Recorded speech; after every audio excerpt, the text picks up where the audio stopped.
December 12th, Bookmark and Clear Packaging. I will be using acetate for my clear packaging. Hi everyone, Patty here and ready to show you my version of the prompts.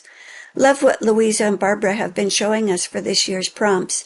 The creativity and the dedication those two have amazes me.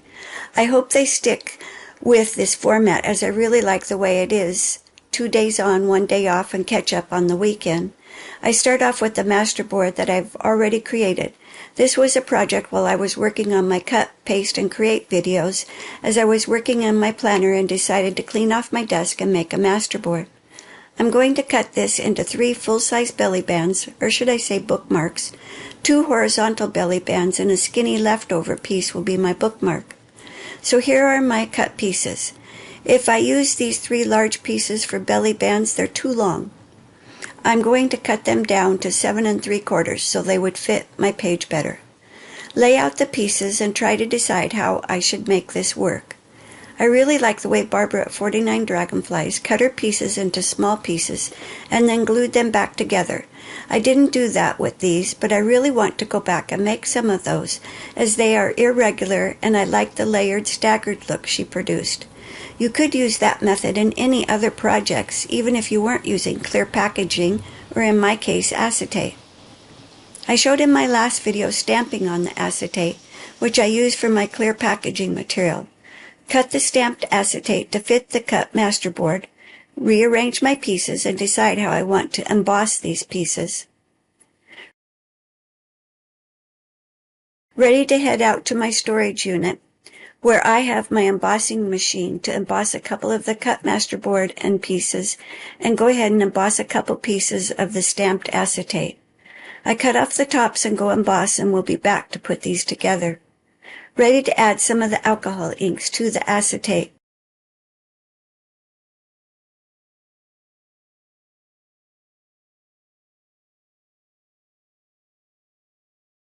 I have some gold alcohol ink, but when I used it, the stamping dissolved, or I don't know what happened, but it was gone. Ended up having to re-stamp the one I tried the gold onto. I don't have very many colors of the alcohol ink, but what I was using was latte, caramel, and ginger. Squirted a little dropper on and moved it around with a sponge dauber. Here I'm shaking the gold before I used it to make sure it was all mixed up, so don't think that was the problem.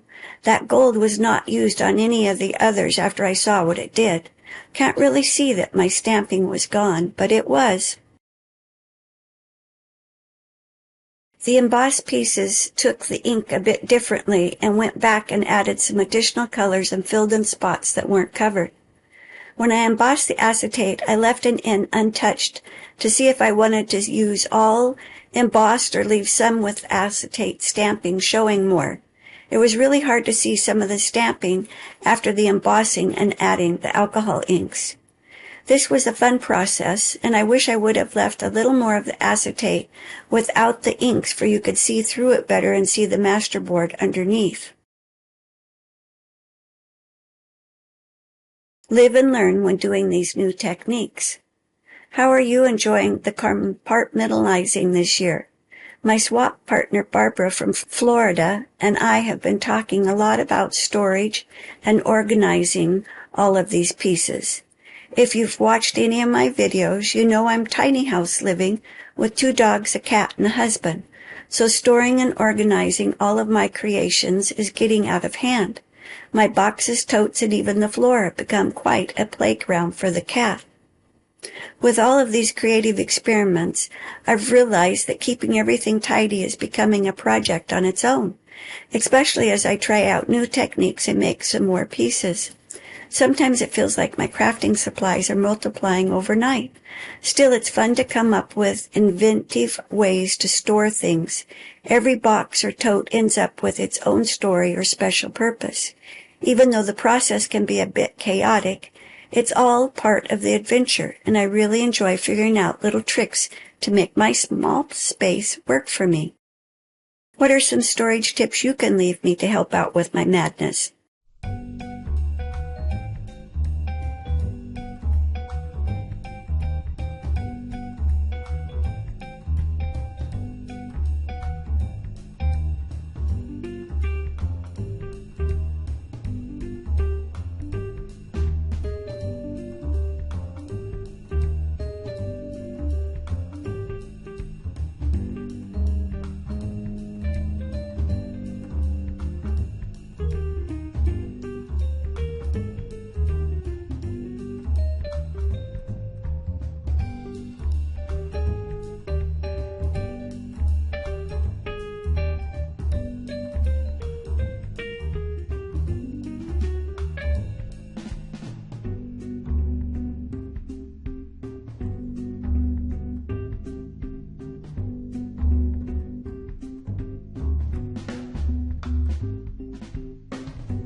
To securely attach the acetate to the masterboard, I opt to sew around the edges.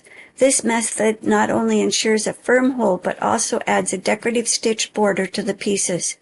Before starting, I carefully aligned the acetate over the masterboard, making sure the corners matched up.